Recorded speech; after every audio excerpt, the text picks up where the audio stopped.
오늘은 또 12절 말씀에 하나님의 말씀은 살았고 운동력이 있어 좌우의 어떤 날선보다 예리해서 혼과 영과 및 관절과 골수를 찔러 쪼개까지 하며 또 마음의 생각과 뜻을 감탄하신다 그랬는데, 물질의 칼은 눈에 보인 물질의 세계를 가르고 물질 세계를 구별하는 것이지만, 영적 면에서 구별하고 갈라내는 것은 하나님의 말씀밖에 없는 것입니다. 하나님 말씀밖에 없다 그 말이에요.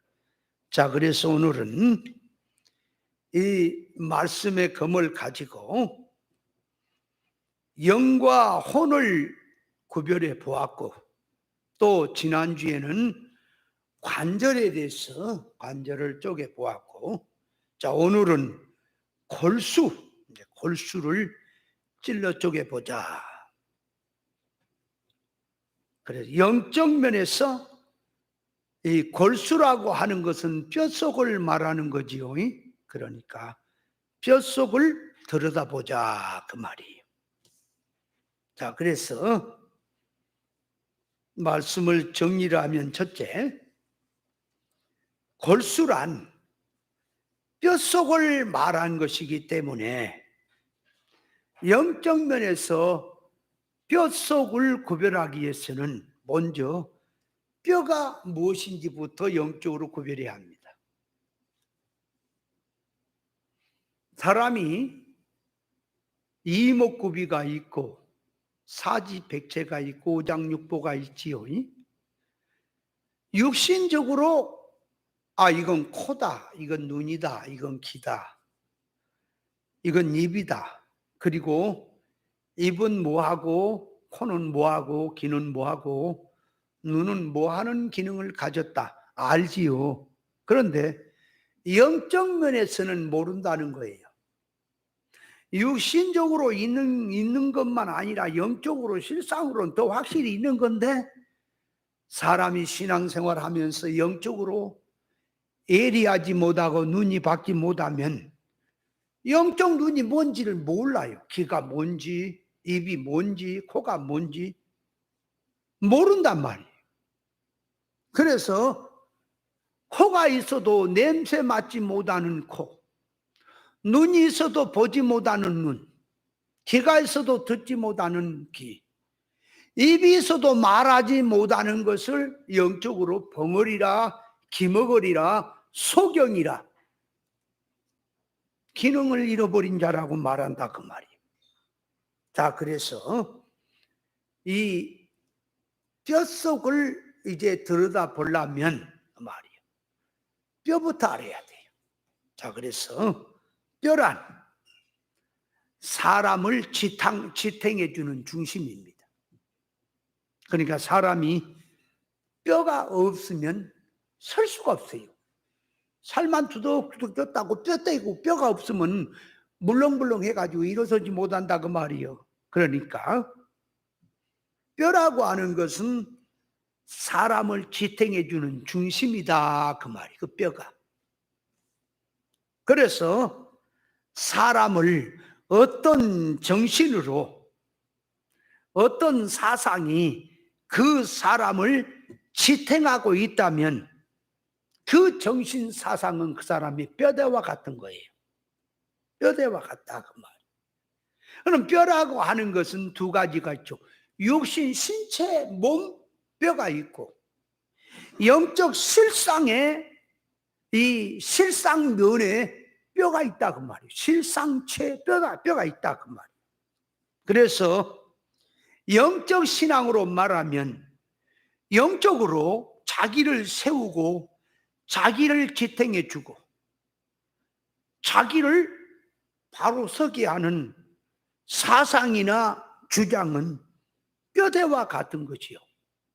그래서 사람이 뼈가 튼튼해야 설 수 있듯이 영적 면에서 뼈란 길이요 진리요 생명 되신 주님이 뼈요, 진리, 본질, 이치가, 진리가 성도를 세우는 뼈가 된다 그 말이에요.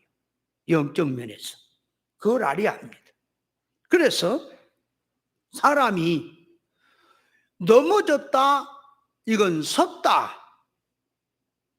이 기준이 뭘 가지고 따지냐고요. 사람이 육신적으로 넘어졌구나, 일어섰구나, 그건 알지요. 근데 영적 면에서 사람이 넘어진 것이 무엇이고 사람이 섰다는 것이 무엇이냐, 진리가 아니면 절대로 그 구별이 안 된다 그 말이에요.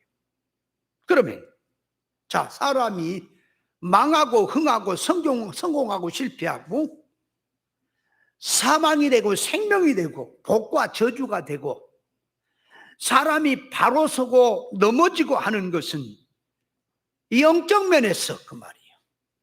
생활 면에서 영적으로 하나님 앞에 망한 게 있고 흥한 게 있고요. 영적 면에서 하나님 앞에 이게 선 사람이 있고 넘어진 사람이 있는 거예요.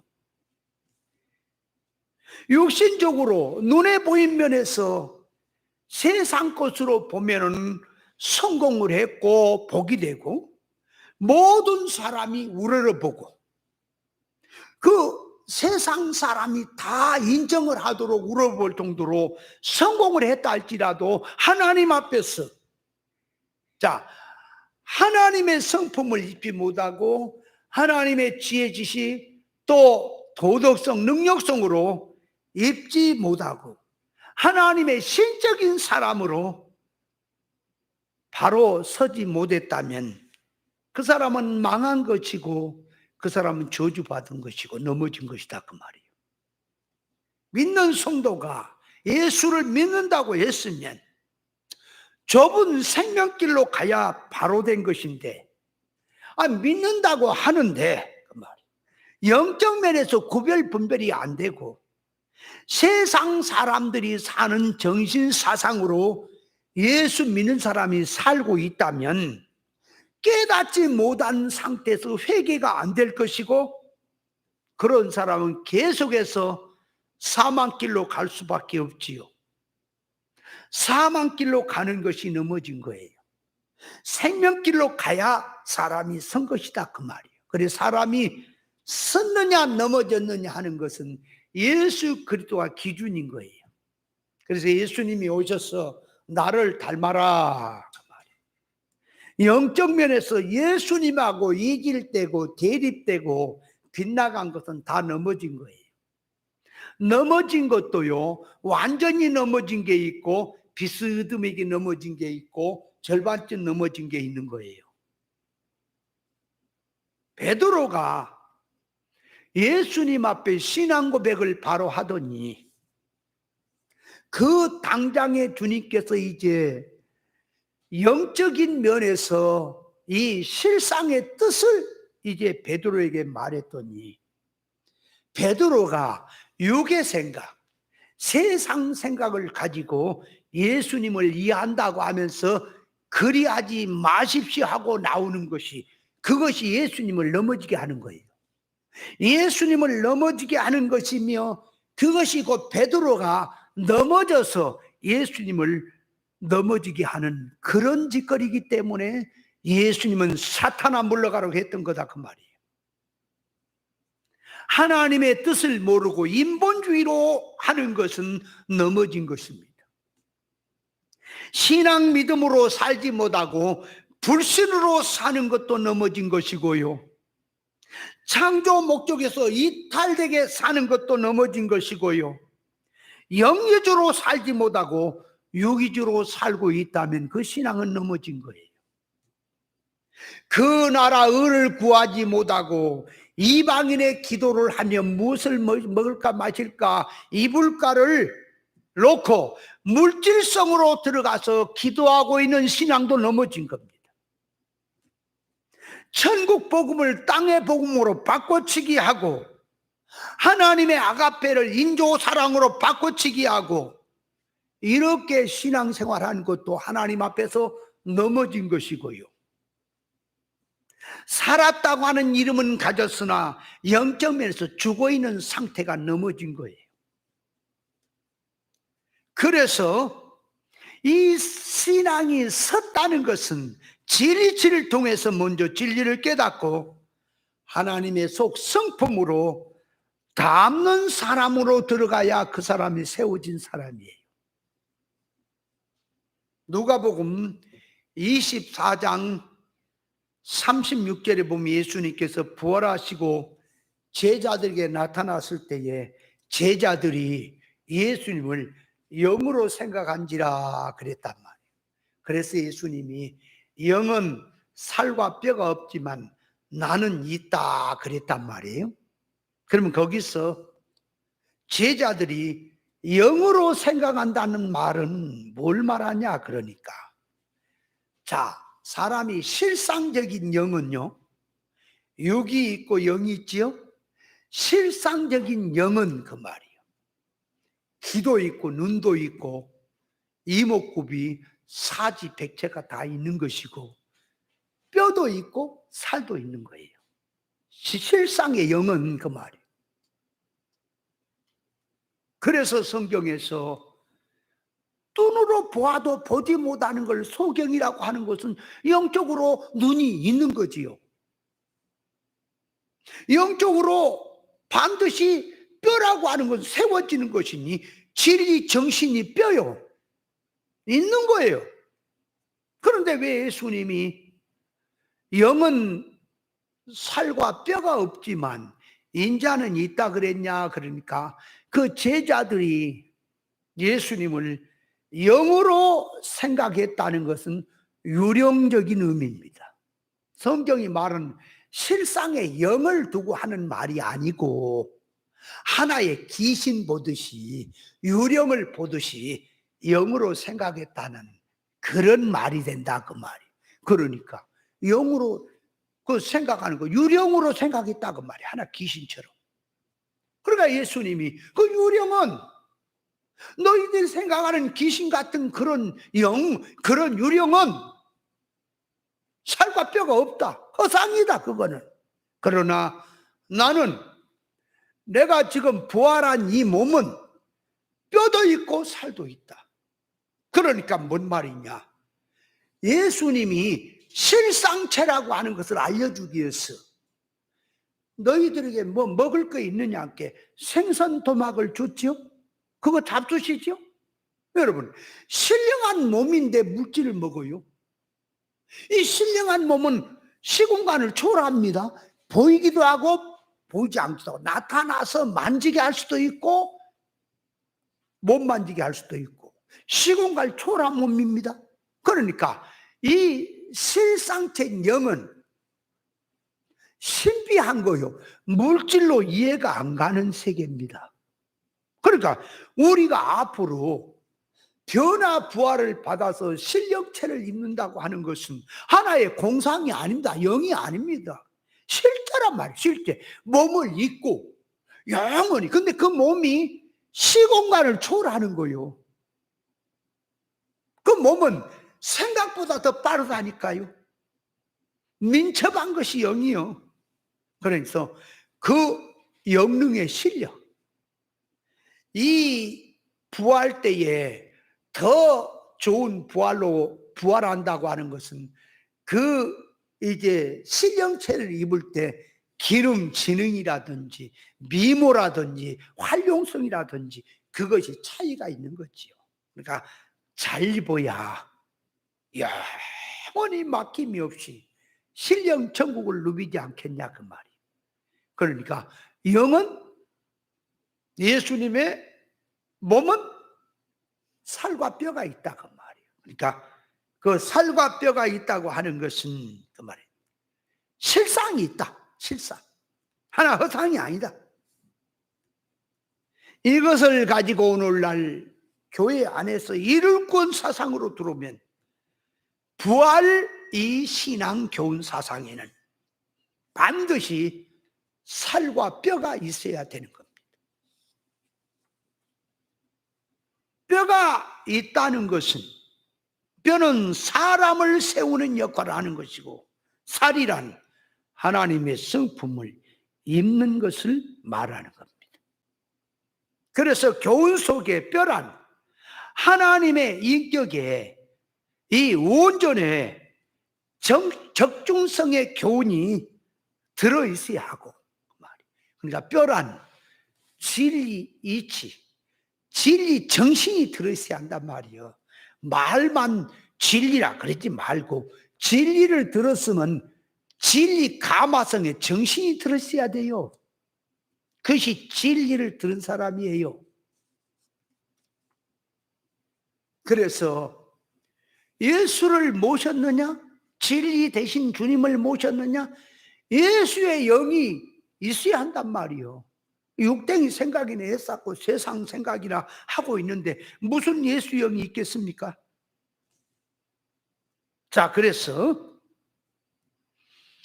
먼저 진리 이치를 깨닫고, 깨달으면 먼저 정신이 들어와요. 진리가 정신이 들어오면 그걸 가지고 삶과 생활 속으로 들어가는 것이 성품을 입는 것입니다. 뼈란 사람을 세우는 중심이니 이 교훈의, 말씀 교훈의 사상에는 뼈가 있어야 한단 말이에요. 구별 분별이 있어야 돼. 말씀에는 하나님의 의사 적중의 뜻이 들어있어야 한다 그 말이에요. 살이란 뭐냐? 관계성에서, 사람 생활 관계성에서 깨닫고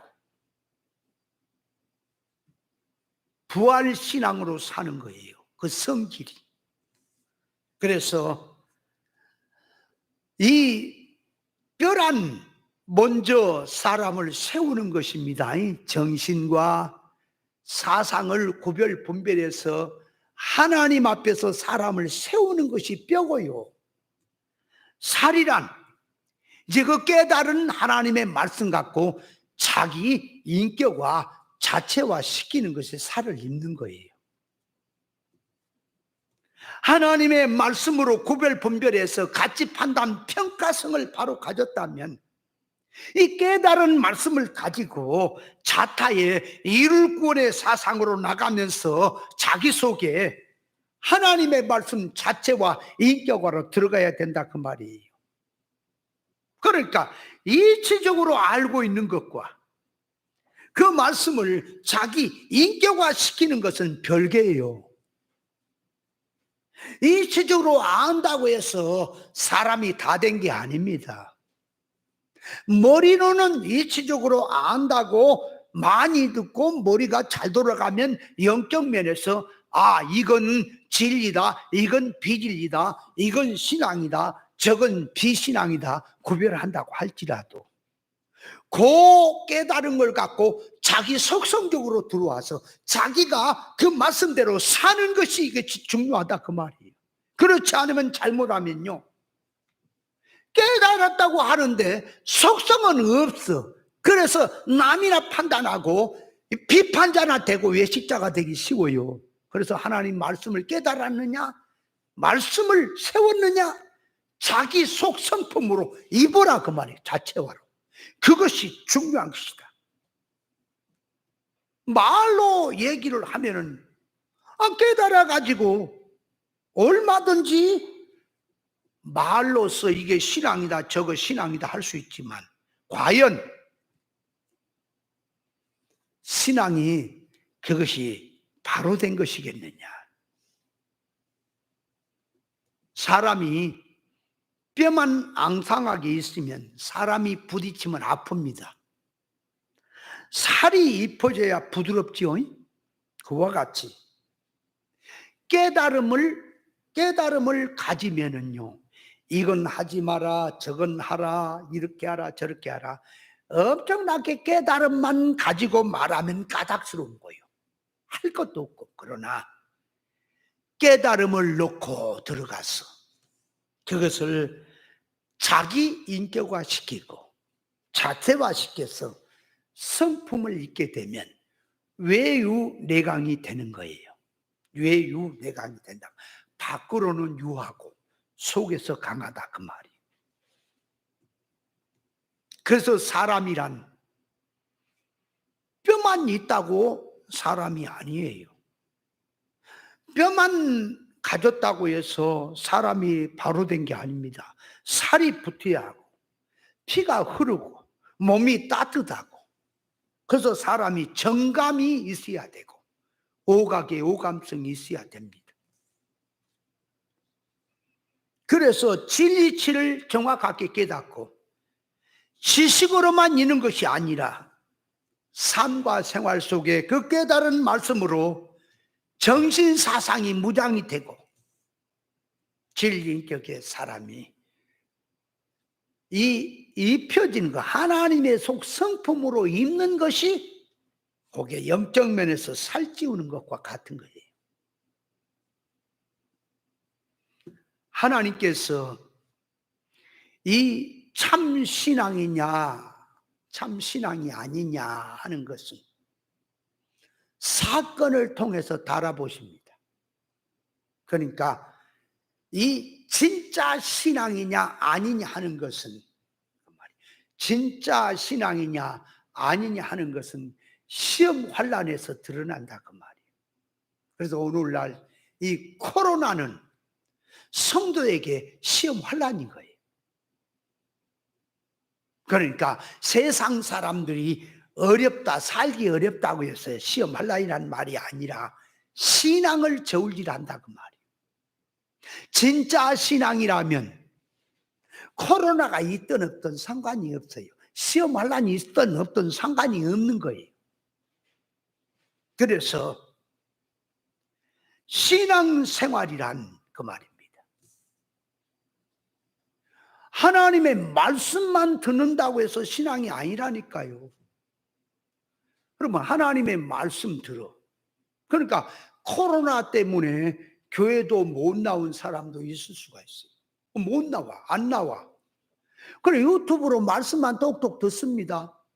그 말씀 들으니까 이치적으로는 아이고 저 세상 속가된 설교하는 사람들 보면 저건 육에 속한 설교다, 저건 세상이다, 다 말할 수 있죠. 그러면 자기가, 여러분 주일 성수라고 하는 것이 말씀만 똑 듣고 있는 게 주일 성수입니까? 교회에 나와서 하나님 앞에 헌금도 하고 11조 생활도 하고 섬기는 생활도 하고 관계성에서 여러 가지 입장에서 그 말이에요. 사람이 인격으로 하나님 앞에 다듬어지는 겁니까? 그러면 코로나로 말미암아 교회도 안 나옵니다. 말씀만 유튜브로 예를 들어 듣는다고 합시다. 헌금을 해요. 11조를 해요. 그렇다고 관계성에서 섬기는 생활이에요. 뭘 합니까? 그냥 말씀만 듣고 똑똑 따담고 아이고 저거는 영이다 저건 육이다, 그 신앙입니까? 신앙이라고 하는 것은, 깨달음이라고 하는 것은 기본이고 삶 속에 인격이 돼야 될 것이다 그 말이에요. 그래서 코로나이나 할아버지라도, 그러면 교회 와도 예배당 본당에 못 들어가고 뭐 교육관에서, 식당에서, 방에서, 또 뭐 방송실에서, 아니면 차 안에서 예배를 드리니 차라리 그렇게 하나 집에서 예배를 드리나 똑같다고. 아니요, 정신이 다른 거요. 신앙은 정신이라니까요. 여러분 신앙이라고 하는 것이, 잘 보세요, 창칼을 딱 들어대면서 너 예수 믿을래 안 믿을래 그럴 때 안 믿는다고 하는 것은 배신자죠. 기독교 안에 다 배신자라고 하죠. 신사참배를 놔두고 신사참배 할래 안 할래, 그래서 하게 되면 신사참배 하게 되면 평안이지만 신사참배를 거부했다가는 감옥에 가고 죽게 되고 어려우니까 많은 사람이 굴복을 당하고 신사참배하는 사람도 있었잖아요. 그럼 그런 거는 배신자인 줄 알죠. 이제는 진리냐 비진리냐 할 때 진리를 택하는 것이, 그것이 예수님 붙드는 거예요. 창칼 가지고 와서 너 진리를 붙들래 비진리 붙들래 할 때에 나는 진리를 붙들겠다, 죽여도 나는 진리를 붙들겠다, 그게 주님을 붙드는 거라니까요. 근데 비진리를 붙들고 가는 것은 그 배신자인 거예요. 그렇다면 이제 진리를 붙들고 가는 신앙인에게 있어서 삶과 생활 속에서 네가 하나님을 섬기는데 그 말이에요. 코로나 때문에 교회도 못 나가니? 코로나 때문에 네가 네 방법대로 네 하고 싶은 대로 하는 거냐? 배신자인 거예요, 주님 앞에. 그건 신앙이 아니에요. 그거는 한쪽은 된 것 같지만 그게 외식자가 되고 마는 거예요. 그래서 신앙이라고 하는 것은 말씀을 깨닫느냐? 그렇다면 반드시 하나님의 성품으로 입어야 할 것이다. 하나님의 성품으로 입는 게 뭐라고요? 섬길 줄도 알아야 하고, 그죠? 섬길 줄도 알아야지. 우아래 사람도 알아봐야 되겠고, 그렇죠? 때로는 겸손해야 될 때도 있고, 때로는 강해야 될 때도 있고, 관계성에서. 안 그래요? 옳은 진리를 깨달았으면 하나님의 성품을 입는 것이 돼야지 사람이 그 정신과 정신을 가지고 삶의 인격이 돼야지 그 진리의 사람이지. 말씀만 똑 들었다고 해서 신앙입니까? 신앙이라는 장난이 아닙니다. 죽느냐 사느냐 하는 거예요. 어떤 총칼 앞에서만 어떤 순교적인 사건만 죽느냐 사느냐가 아니라 성도는 매사의 사건 속에서 죽고 사는 것이 판가름 난다는 사실을 알아야 돼요. 적당하니 하는 게 아닙니다. 신앙은 생명을 걸어야 합니다. 그래서 과거에 믿음의 사람들은 주의를 성수하기 위해서 목숨을 거는 신앙도 많이 있어요. 진리를 몰라도. 저는 어려서부터 신앙생활에서 주의를 성수하는데 목숨을 걸었습니다. 진짜. 근데 오늘날은 개판이라니까. 이건 신앙 기본도 없어. 진리고 뭐고 떠나서 이 종교적인 생활에서 기본도 없어. 그냥 바쁘면 자기 생활이고. 여러분, 목숨을 걸어야 하는 거예요. 말씀 듣는 것은 1차고요. 2차는 그 말씀 가지고 성질, 그 속성을 가지고 삶 속에 네가 그런 사람으로 열매를 맺는 사람이 되라. 그렇게 들어가는 것이 참 신앙인 줄을 깨달으시기 바랍니다. 그렇지 않으면 그냥 말씀 들으면서 남이나 판단하고 자기는 속성적으로 안 만들어지면서 개판돼 버린다니까요. 그래서 말씀 잘못하면 보세요. 그냥 가시는요, 찔리면요, 그 찔린 상처가 아프고 말아요. 그런데 독이 있는 가시, 뱀 가시에게 찔리면요, 독이 들어서 통통 부어요. 그와 같이 사람이 하나님의 말씀을 깨달았다고 하는데 인격화 되지 아니하고 자기를 돌아보지 않고 남만 판단하면 뱀가시보다 더 골약한 사람이 되는 거예요. 그걸 알아야 돼. 그래서 말씀은 자기 돌아보는 거다. 여러분, 거울은 누가 보는 거예요?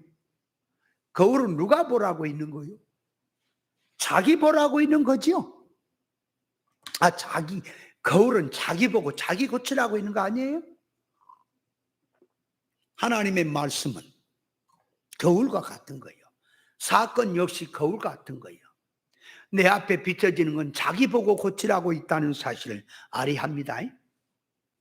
출애굽기 12장에 보면 46절에 한 집에서 양을 잡아서 먹되 고기를 집 밖으로 내지 말고 뼈를 꺾지 말아라 그랬어요.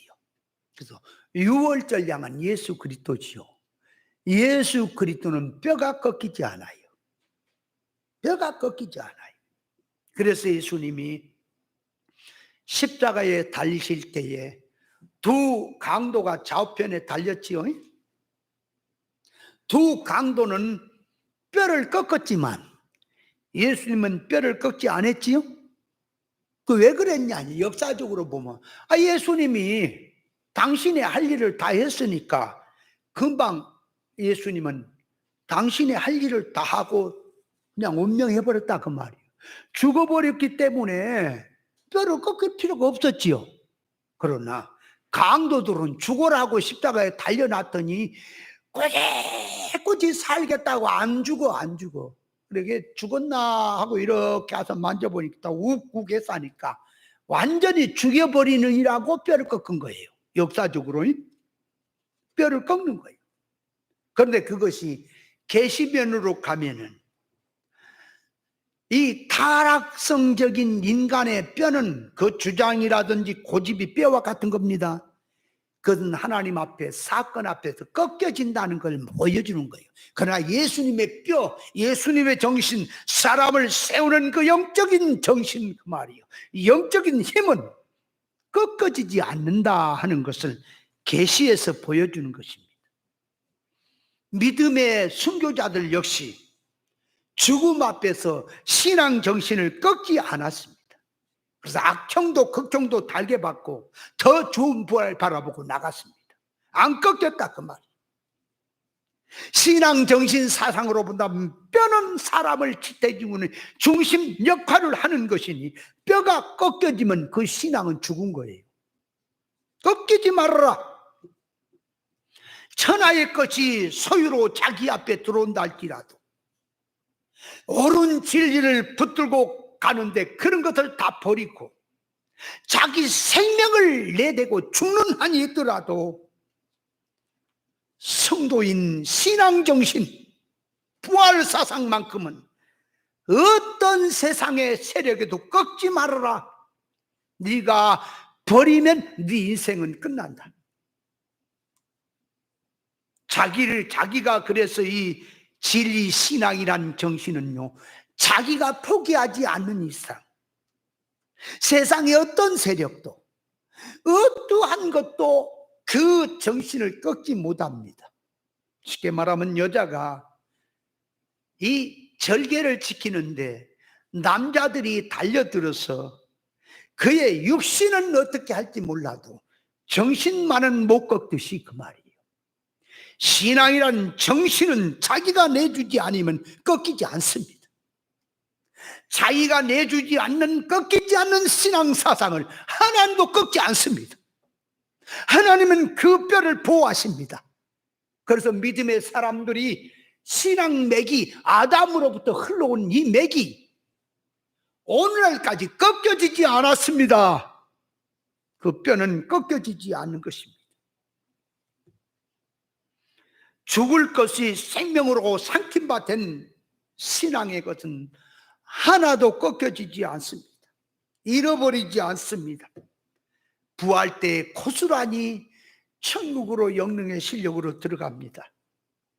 그래서 예수님의 뼈는 꺾이지 않았던 것은 그걸 보여주는 거다.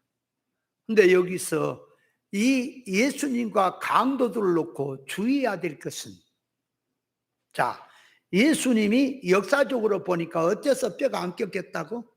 얼른 운명해버렸으니까, 완전히 죽어버렸으니까 뼈가 안 꺾이고, 강도들은 안 죽었으니까 뼈를 꺾었다. 이렇게 이제 역사를 가지고 영적으로 들어오면 틀려버려요. 뭔 말이냐? 성경에서 예수님의 뼈가 안 꺾이고 강도들의 뼈가 꺾었다는 것은 인간의 고집이나 주장이나 어떠한 세력이라도 사건 앞에서, 죽음 앞에서, 하나님 앞에 다 꺾인다는 걸 보여주는 거예요. 그러나 예수님은 꺾이지 않는단 말이에요. 왜? 옳은 것이기 때문에 안 꺾여요. 그걸 보여주는 계시예요. 그러면 강도가 죽을 때 보세요. 육신적으로는 안 죽으려고 까딱까딱 하니까 죽이려고 뼈를 꺾었지요. 근데 강도가 죽을 때 그 말이에요, 고집과 타락성 주관이 꺾여지면서 회개되면서 죽은 겁니까? 그건 안 꺾고 회개 안 하고 죽은 겁니까? 여러분, 진리를 모르는 사람은 죽어도 회개가 안 되고 죽는 거예요. 그걸 알아야 돼요. 죽음 앞에 있는 사람이 지금 곧 죽음선을 넘어가는 건데, 죽음선 넘어가서 그 세계가 어떤 세계를 안다면 내가 세상에서 어떻게 살아온 걸 생각한다면 한탄이 나올 거 아닙니까? 회개가 나오고. 그래서 하나님 앞에 기회를 달라고 하든지 해야 되는데, 이 타락성 그대로 살려줘봐야 또 그 짓거리 할 거니까 하나님 살려주겠어요? 그걸 알아야 돼요. 그러니까 강도들은 육신의 뼈는 꺾여지고 육신은 죽어도 영적 면에 들어간 그 깡탱이, 교만한 거, 고집, 사고 방식의 잘못된 이 뭉탱이는 안 꺾이고 죽은 거예요. 그러나 하나님 앞에 가면 다 꺾이게 돼 있어요. 하나님의 심판대에 가면 반드시 꺾인다니까요. 그걸 보여줘. 그러나 예수님의 뼈, 또 믿음의 사람들의 뼈는 신앙 믿음을 지키기 위해서 자기 목숨을 내어줬다 할지라도 영원한 하나님의 것으로 된 그 뼈는 보호가 되는 것이고 꺾이지 않는 것입니다. 그래서 하나님께서 성도의 진리 신앙 사상이 꺾이는 것이 하나님의 뜻이 아닙니다. 하나님은 그것을 보호하는 거예요. 성도의 신앙을 보호한다고 말이에요. 그래서 성도 자기를 지탱해 주고 자기를 세워진 진리 사상 정신을 붙들고 산 신앙이라면 하나님은 절대로 그것이 꺾이도록 악의 세력에게 내두지 않아요. 지키시는 하나님이시라는 사실을 깨달아야 합니다. 그래서 사드락과 메삭과 아벳느고가 죽음 앞에서도 믿음을 지키지요. 안 꺾이지요. 다니엘도 사자굴 앞에서도 자기 신앙 절개를 꺾지 않지요. 신앙 믿음으로 사는 알곡적인 신앙 믿음으로 산 것이라면 하나도 땅에 떨어지지 않습니다. 육적 사고로 세상성으로 예수 믿는 것이라면 다 하나님 앞에 심판으로 해부되지만 하나님의 뜻대로 산 것이고 하나님의 성품 입은 신령성으로 들어간 신앙은 한 알갱이도 땅에 떨어지지 않도록 하나님이 지켜주신다는 사실을 깨달으시기 바랍니다. 그러므로 신앙의 자기 뼈는 자기 학에 달린 거예요. 자기가 진리를 포기하지 않는 이상, 자기가 어떤 시험 환난에서 예수를 놓치지 않는 이상 자기 뼈는 안 꺾이는 것입니다. 그러면 이 사람이 뼈가 꺾였는지 안 꺾였는지 한번 구별해 보세요. 어떤 목사가 진리를 받다가 옳은 진리를 받다가 이 세상식 목회를 말한 게 아닙니다. 지금 말귀를 못 알아보면 똑같이 취급을 아니에요. 진리 옳은 이치를 깨달으니 구별이 됩니다. 그런데 그대로 갔다가 설교를 하니까 교인들이 다 도망갑니다. 어렵다고 도망갑니다. 그러니까 이 말씀 받아서 목회를 했다가는 밥을 못 먹겠구나, 살아가는데 어렵겠구나. 그래서 진리를 버리는 거예요. 교훈을 버리고 세상 쪽에 붙습니다. 꺾여진 겁니까? 안 꺾여진 겁니까? 그 사람 뼈가? 세상 영에게 굴복된 거예요. 엘리야는 말하지요.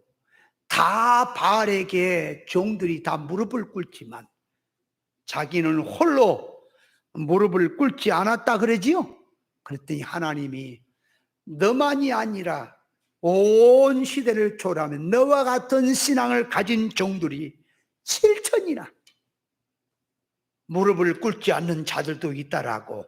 그게 막 오늘날 그 말씀 속에 오늘날까지도 신앙 믿음의 사람은 꺾이지 않는 수에 들어간다는 사실을 알아야 합니다. 거의 꺾이지 않았다 그 말이에요. 여러분 목회를 하는데 사람을 세우는데 자기부터 뼈가 꺾이는 사상을 가지고 자기부터 사람이 설 수가 없는 상태에서 넘어진 자인데 어떻게 다른 사람을 세울 수가 있을까요? 안 되는 겁니다. 뼈를 꺾어놓고 어떻게 생명일이 돼요? 안 됩니다. 기독교인들 속에 길이요 진리요 생명된 구원의 주님을 던져버려 놓고 어떻게 세상 천하에 놀랄 말을 일을 한다고 해서 그것이 생명이 되겠습니까? 안 되는 거요. 성경에서 그래서 뼈라고 하는 것은 꺾여져야 될 뼈가 있고 보여야 될 뼈가 있는 거예요. 영적 면에서. 그러니까 꺾여져야 될 뼈는 무슨 뼈? 강도들의 뼈. 고집, 주관, 교만한 거, 세상성의 고집스러운 뼈대기 깡탱이는 다 꺾어져야 돼. 하나님 앞에. 그러나 믿음의 신앙 선조들의 정신의 뼈, 그것은 꺾여지면 안 되는 거예요. 성경은 두 가지로 나옵니다. 그러면 야곱이 야복강변에서 그 말이에요. 천사와 씨름했죠. 그리고 환도뼈가 부러졌죠. 그걸 오늘날 교회들이 어떻게 해석하죠? 야곱이 환도뼈가 부러져서 응답받았다 그러죠. 능력받았다 그러죠. 그러니까 오늘 또 너도 야곱은 환도뼈가 부러지도록 하나님께 부르짖어서 응답을 받았는데 너도 하나님 앞에 응답을 받으려면 나무 하나라도 뽑아라 그럽니까? 산에 가서? 그렇게 해석하는 것은 성경 해석이 아닙니다. 그게. 그건 잘못된 거예요. 과거에 내가 성경을 미국 간 그 목사님에게 이제 한국에 왔지요. 배울 때 보면은 그 목사님은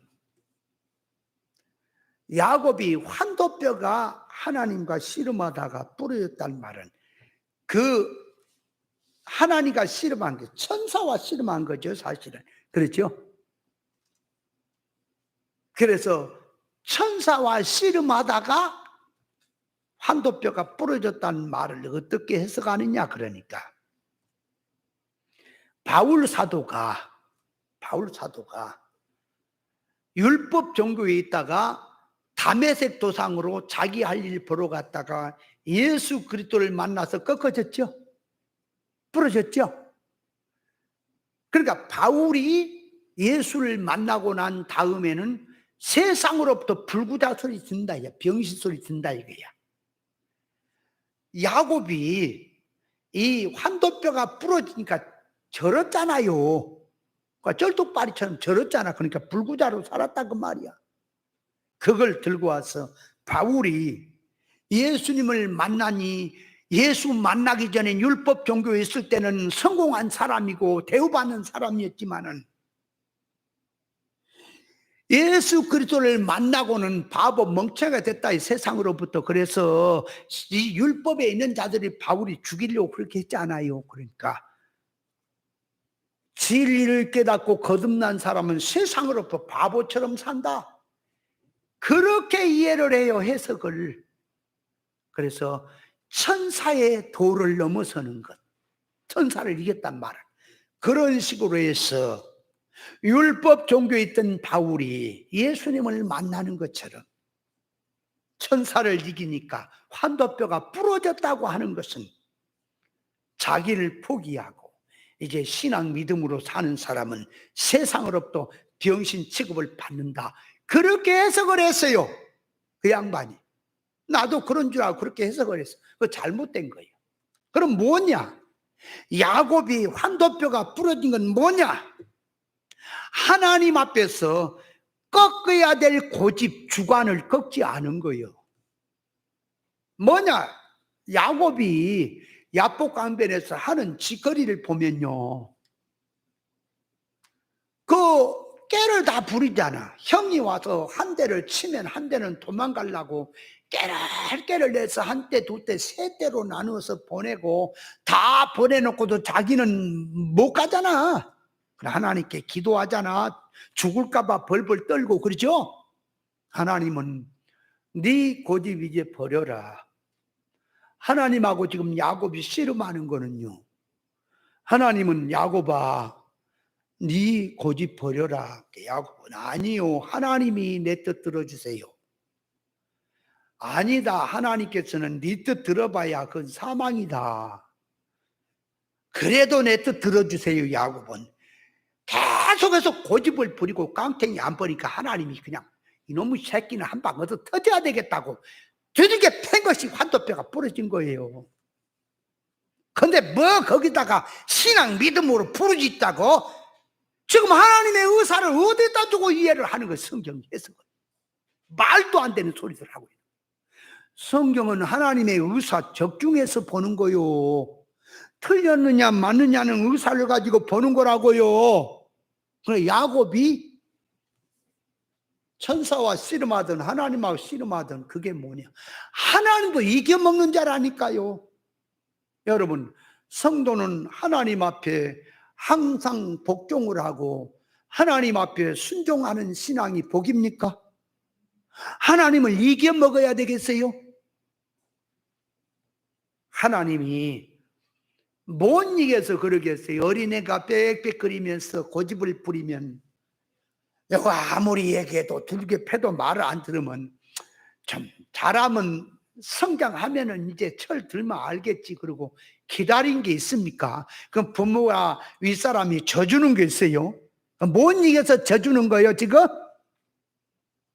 그러므로 야곱이 환도뼈가 부러지는 건 고집의 뼈입니다. 그게 주관성의 뼈가 부러지는 거예요. 이걸 두들겨 맞는 거예요.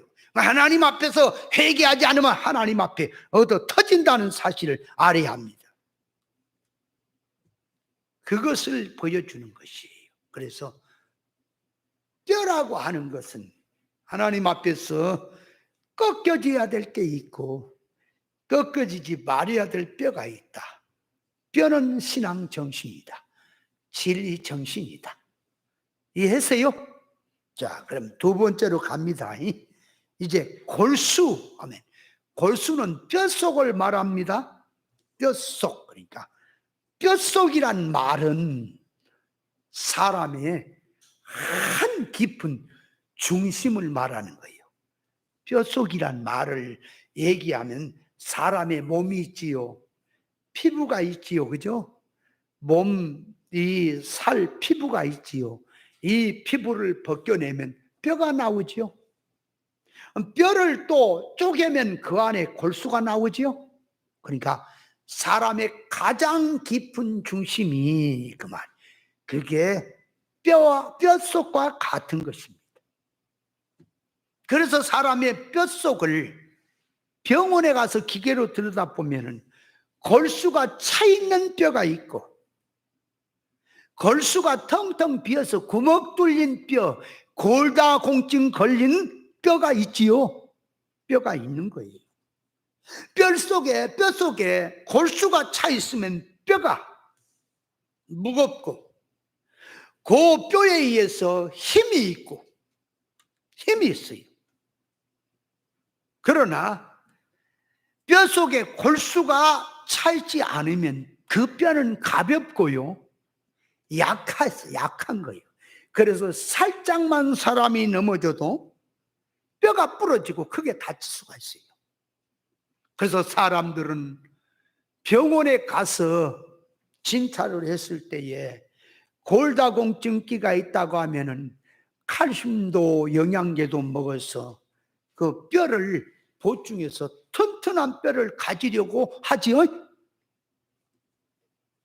자, 그렇게 보듯이 그 말에 이제 영적으로 들어옵니다. 영적 뼈는 뭐냐? 그러니까 자, 영적인 뼈라고 하는 것은 아까 예수님이 진리가 뼈라 그랬죠? 그러면 자기란 자기 속에 뼈는 그 말이요. 예수 정신 가진 속중심이 그 말이에요. 깊은 곳이 육적인 면이 아니라 영적인 면에서 보는 그 깊은 중심이 뼛속과 같은 것입니다. 그래서 에레미야 17장 10절에 보면 나 여호와는 심장을 감찰하 살피며 폐부를 시험하고 각각 그 행위와 그 행실대로 보응한다 그랬어요. 하나님이 사람의 속 중심을 본다라고 하는 것은 외모를 보는 게 아니라 속 중심을 본다 그랬죠? 그러면 하나님이 속 중심을 본다는 뜻이 뭐라고요? 자, 사람이 속 중심을 한번 들여다봅니다. 들여다봐야 돼. 자, 사람은 행위가 있지요. 행위를 물행이라 그래요. 몸행. 그러니까 행위가 활동으로 몸으로 나타난 걸 물행이다, 몸행이다 그러죠? 그러면 사람이 활동은 어디서 나오냐? 그러니까 마음에서 나와요. 마음에서. 그래서 심행에서 몸행이 나온다. 그렇게 말하는 거예요. 그러면 자, 활동하는 것보다 그 중심이 마음이죠. 그죠? 활동보다 마음이 더 중심이잖아, 사람이. 그러면 마음 양심도 지식의 지배를 받습니다. 그러므로 자, 영에 의해서, 그러니까 영 주격에 의해서 마음이 나오고 행동이 나오느냐, 아니면 영은 죽었는데 영이라고 하는데 이성이라는 그 성질을 가지고 비진리를 가지고 그 지식에서 마음이 나오고 행동이 나오냐, 거기에 따라서 의의 병기가 되고 불의의 병기가 된다 그랬지요? 뭐 사람의 영은, 지식은 하나님의 신행으로부터 온 거냐, 아니면 타락한 어떤 악령으로부터 온 거냐. 먼저 자기의 영은 하나님 성령으로 의사결합으로 된 영이냐, 아니면 영이 죽었는데, 영은 죽어 있는데 이성을 가지고 세상성을 가지고 악령과 같이 겸해서 이거 영이라고 하느냐. 그래서 자, 사람의 속을 살펴보니까 행동보다 마음, 그죠? 양심보다 지식, 그 말, 영보다 하나님. 그러니까 그 영이 하나님과 결합한 영이냐, 그 영이 악령과 결합한 영이냐, 거기에서 마음은 나와요. 마음에서 행동이 나와요. 행동을 보면은 다 진리고 신앙으로 하자고 하는데 속을 보니까 이게 악령에 붙들린 그런 속에서 성경 구절을 가지고 믿음으로 살자고 나오는 것도 있더라 그 말이에요. 자, 그러므로 사람의 속 중심을 본다는 것은 외모를 보는 게 아니라 속 중심을 본다는 것은, 외모는 그 말이에요. 외모는 성경 문자 모세 율법의 표면 껍데기 갖고 하는 것, 이면은 율법 속에 들어있는 계시를 붙들고 신앙생활하는 것을 본다 그 말이에요. 그래서 속 중심을 본다는 것은 행동 이전에 마음, 양심이 있고, 마음 이전에 영이 있고, 영 이전에 하나님의 성령에 감하냐, 그 속성이 영이라고 하는 것이 악령에 감하냐, 그 감화성을 구별하는 것이 사람의 속을, 폐부를 살피는 것입니다. 속 중심을 살피는 거라고요. 그것이 뼛속을 갈라서 보는 것과 같은 거라고 말이요. 신앙 믿음으로 하자고 나오는데 그 감화성이 뭘 먹고 나오는 언행심사의 감화성이냐 그 말이에요. 속의 감화성에 의해서 반드시 언행심사는 나오게 됐습니다.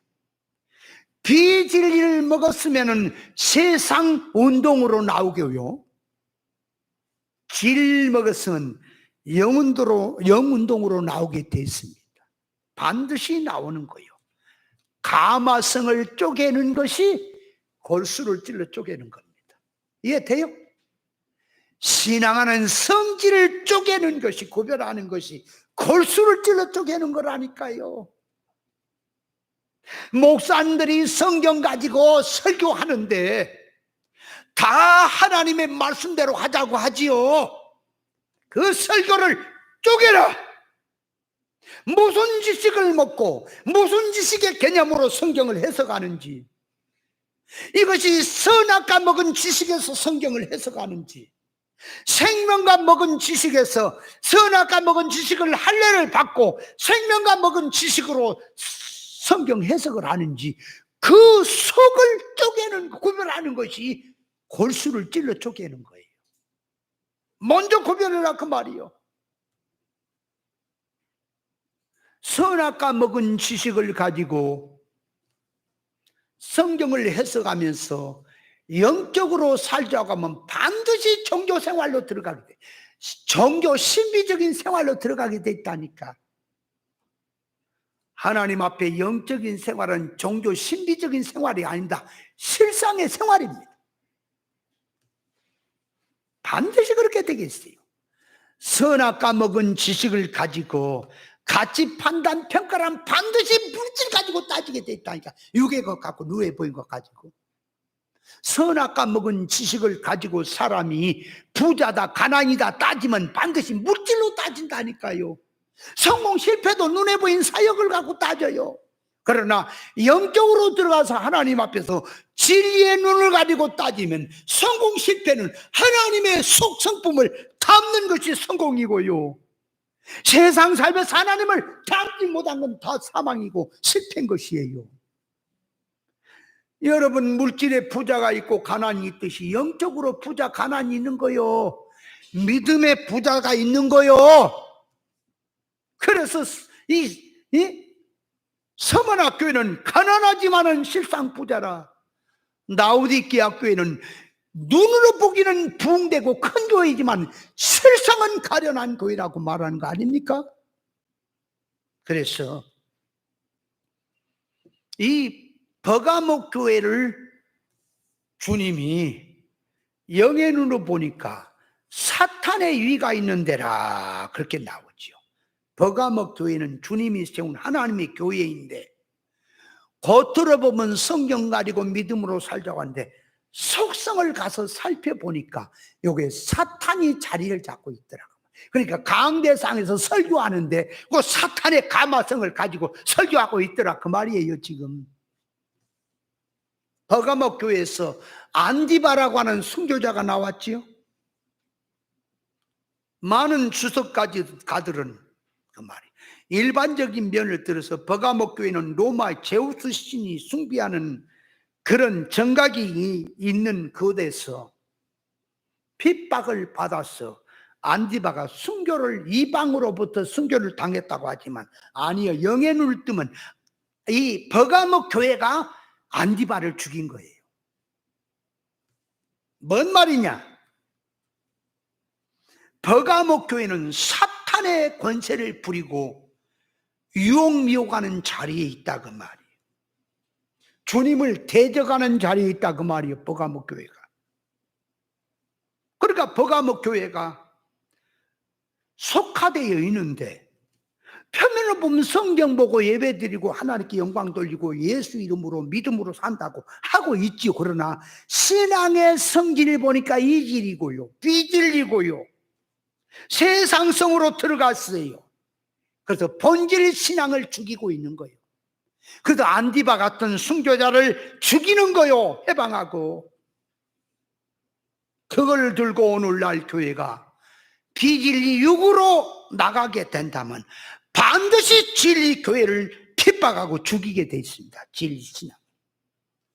옳은 이치를 전하면 온통 세상성으로 들어가 있기 때문에 옳은 말 하면은, 옳은 말 하는 사람이 숫자가 적고 단체가 없으니까 이단이라고 몰아붙이는 것이 진리를 죽이는 거고 예수님을 죽이는 것인 줄 알아야 합니다. 그래서 신앙이 겉으로 보면은 훌륭한 신앙 같은데 안을 쪼개 보니까 이게 사탄의 위다. 구별해내는 겁니다. 영적 면에서 갈라봐라 그 말이야. 뼈를 갈라라. 교회의 속을 갈라내라. 성도의 신앙하는 속성을 갈라라. 말씀해 가지고 네가 뭐 때문에 감사하고 뭐 때문에 기뻐하는지, 무엇을 소홀해서 믿음 하는지를 갈라내라, 구별해내라. 선악 까먹은 지식에서, 물질 감화성에서 기도를 하고 있는 건지, 아니면 정말 그 나라 의를 구하는 심정으로 기도를 하는지 갈라내라, 구별해내라. 구별하는 것이 뼛속을 갈라내는 겁니다. 뼛속은 중심입니다. 갈라낸다. 선지자는요, 항상 하나님의 선지자는 일반 사람들이 보지 못하는 눈을 하나 더 갖고 있는 거예요. 일반 사람은 종교적으로 나타난 걸 갖고 보지만요, 하나님이 세운 참 선지자는 나타난 속에서 영적인 역사를 보는 거예요. 그래서 말라기 선지자에서, 우리 말라기서에서 배웠잖아요. 일반으로 보면 양을 잡아오고 소를 잡아오고 재물 갖고 올 때에 재물이 깨끗하고 양도 뭐 소도 깨끗한 정결한 재물을 갖고 왔는데, 선지자는 재물을 보는 게 아니라 재물 갖고는 사람의 속성을 보기 때문에, 재물로 보면 깨끗하고 정성이 들어갔지요. 근데 재물 갖고는 사람의 속성이 장사 속으로 왔다, 그 말이에요. 양 한 마리 바치면 10마리 줄 걸, 100마리 줄 걸 믿고 정성을 들였다. 그 속성이 더러운 거라고 선지자는 야단을 치는 거예요. 더러운 재물 갖고 오지 말라고. 이해됩니까? 근데 일반이 볼 때는 양이 깨끗하잖아. 누가 봐도 생물학적으로 봐도 깨끗한 양이고 정성이 들어간 양인데 정성이 없다고? 근데 그 정성이 무슨 가마에서 나온 정성이냐? 선지자는 그것이 육에서 나온 것이고 세상 계사로 나온 것이기 때문에 장사 속으로 가져온 그 속성을 더러운 떡이라 더러운 점을 갖고 오지 말라고 했던 것입니다. 이해됩니까? 영의 눈을 떠서 보란 말입니다. 신앙을 나타난 것 갖고 훌륭한 교회 여러분 말씀하는 교훈을 보세요. 교회 숫자를 보지 마세요. 덩어리 큰 거 보지 마세요. 크니까 하나님이 함께 하니까 저렇게 커졌겠지 생각하지 마세요. 하나님 버려놓고 세상 짝짝꿍과 바벨론 운동하는 교회가 얼마든지 커질 수가 있어요. 여러분, 통일교가 기독교 안에서 사입이라 그러죠. 통일교가 얼마나 컸습니까? 하나님이 함께해서 큰 거예요? 그런 거예요? 신천지가 저렇게 커지니까 하나님이 함께하기 때문에 큰 거예요? 하나님 두려운 줄 알아야 할 것이다. 그래서 사람이 육신 건강하고 병든 것이 있고, 이 뜻이 영적으로 건강하고 병든 것이 분명히 있는 것입니다. 반드시 있다, 그 말. 속성을 살펴봐. 사명자들을 보면요, 겉으로 볼 때는 자기 재물, 자기 목숨, 자기 소유, 자기 거 있는 거 다 바쳐서, 이한 목숨 바쳐서 주를 사랑하고 사명을 감당하죠. 하지만 사명자 속을 가만히 들여다보세요. 거의 시은성으로 들은지 시혜성으로 들은지, 다시 말하면 하나님이 하신 일에 은혜 받는 사상으로 들어간지 아니면 하나님을 돕는 사상으로 들어가 있는지 한번 보란 말이에요. 사명자 속에는 거의가 하나님의 일을 돕는 자로 들어가 있기 때문에 건방지고 교만하고 하나님 앞에 싸가지가 없는 거예요. 그런데 그거를 모르면 목숨까지 바치니까 아따 하나님 앞에 충성자고 사명자라 그러지요. 아니요, 나는 그렇게 안 봅니다. 사명자도, 진짜 사명은 하나님 앞에 은혜부터 받고 시작하는 거다. 하나님의 말씀부터 받고 시작하는 거다. 근데 네 주관 가지고 네 생명 다 바쳐 주님 사랑한다면 그 더러운 생명 주님이 받을 것 같으냐? 받지 않는다. 사명자라고 하는 것도 속을 갈라보면 다 보인다. 교회라고 하는 말씀 갖고 믿사오니 믿음하는, 딱 속을 진리 가지고 갈라보니까 믿음이 뭔지 불신이 뭔지 구별된다.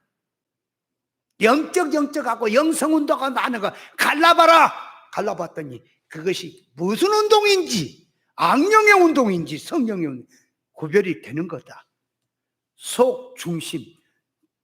골수란 말은 골수를 찔러 쪼갠다는 것은 그 말이에요. 요 뼛속을 가른다 그 말이에요. 속을 검사한다 그 말이에요. 그러듯이 영적 면에서 골수를 찔러 쪼갠다는 것은 교회 신앙을 찔러 쪼갠다.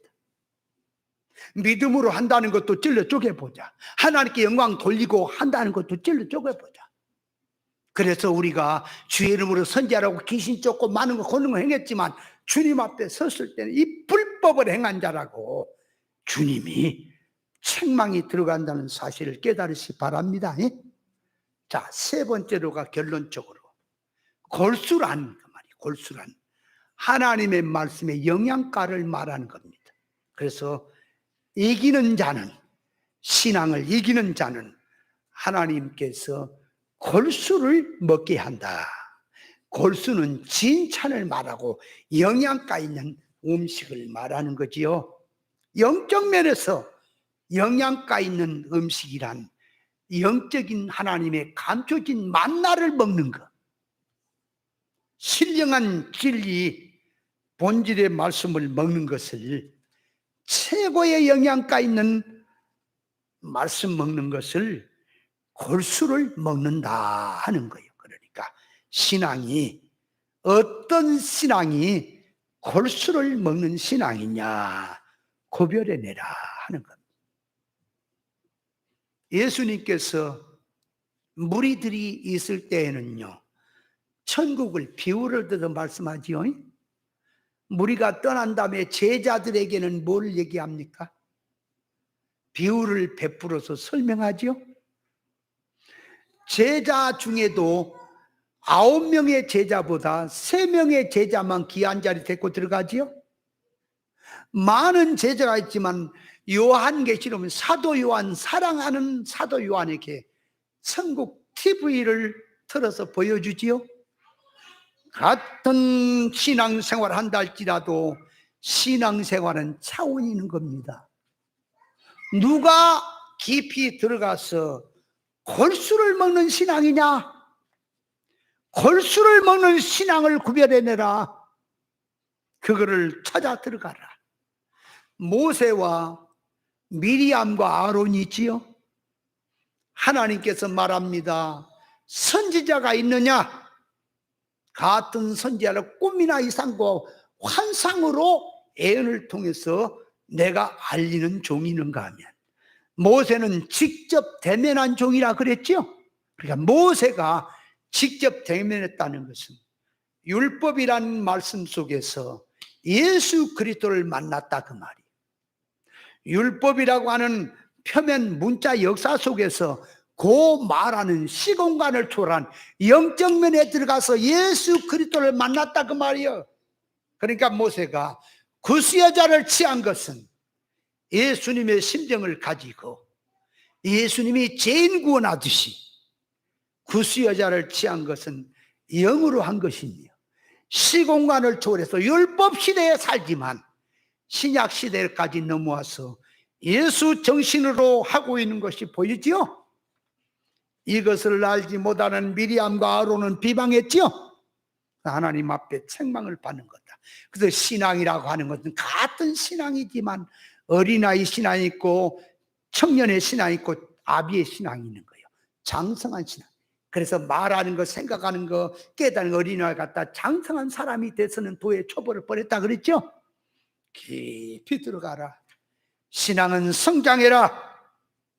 그래서 사드락, 메삭, 아벳느고는 풀무불에서 생명을 놓고 들어가니까 그 안에서 진찰을 먹습니까? 말할 수 없는 기쁨으로 불 속에서 춤을 추더라 그 말이야. 다윗은 생명을 내놓고 하나님을 높이기 위해서 싸움에 갔더니 골리앗도 이거 전쟁에 의해서 승리의 맛을 보게 하더라. 신앙에 이긴 자, 반드시 하나님이 이 진찬을 먹게 한다는 사실을 깨달으시 바랍니다. 성도에게는 고난이 오는데 세 가지 면에서 온다 그랬지. 하나는 죄 때문에 온 고난이 있고, 하나는 과정의 고난이 있어. 죄는 아닌데 하나님의 속 성품을 깨닫게 하려고 과정에서 오는 고난이 있고, 욥처럼 하나는 그리스도의 고난에 참여하는 의를 위한 고난이 있다 그 말이에요. 하나님 앞에 의를 위한 고난을 받는 것은 하나님의 칭찬을 받는 겁니다. 칭찬을 받아. 그러니까 사람이 약하면요, 옛날에 보면 곰국을 구우잖아. 보신을 하잖아. 그래서 푹 구워서 먹으면 이 연약한 육신이 건강을 회복하는 거 있지요? 우리 성도에는 곰국은 시험환란입니다. 시험환란은 아무에게나 주는 게 아닙니다. 감당할 시험밖에 안 준다 그랬어요. 시험환란에서 곰국을 굽고 자기를 포기하도록 내려가도 비참한 생활로 간다 할지라도 내가 죄진 게 아니고 그리스도의 고난에 동참하고 있다면 그것은 큰 칭찬을 먹고 있다는 사실을 깨달으세요. 반드시 결과가 올 겁니다. 그래서 바울 사도 같은 사람은 칭찬을 먹는 거예요. 먹고 들어가니 나타난 것은 환난이고 고난이고 어렵지만 속으로 들어가니까 그렇게 하늘나라의 맛을 보는 거예요.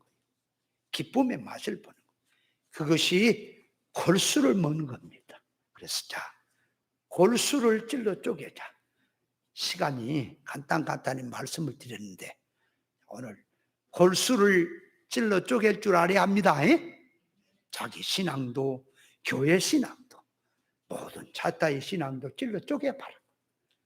그냥 무조건 성경 구절 들었다고 하나님 말씀이라고 하지 말고 그 말씀에 무슨 사상, 무슨 지식을 가지고 말씀 들고 해석하는지를 구별하란 말이에요. 누가 해도 그걸 구별해내야 된단 말이에요. 수고했습니다.